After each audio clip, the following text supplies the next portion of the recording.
Kaya gustong gusto ko ng malamig pag tuwing mainit at gustong gusto ko naman ng mainit pag tuwing malamig. Bakit ako pinagpapawisan kahit ako ay nilalamig pag tuwing nilalagnat?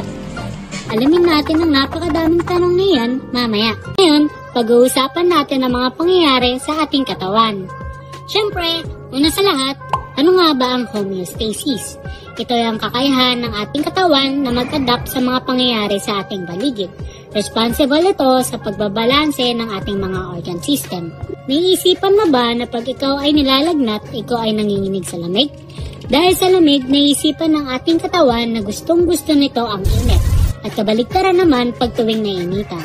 Sa madaling kasabihan, gusto ng ating katawan na maglabas ng cells o magsama-sama ng cells para marating ang equilibrium o balanse. Ang ating mga balat ay nadaanan ng mga receptors. Ito ang nagiging rason sa ating pagtaas ng buhok at pagkapawis. Siguro naman naranasan na natin ang pagtaas ng buhok pag tuwing malamig.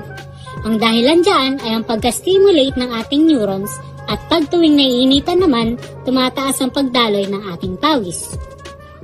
Dahil sa pagbabago ng temperatura sa ating kapaligiran, ang iba't ibang hayop ay nakakapag-develop ng sistema na kung saan doon sila nag-adapt, gaya ng mga polar bears sa mga malalamig na parte.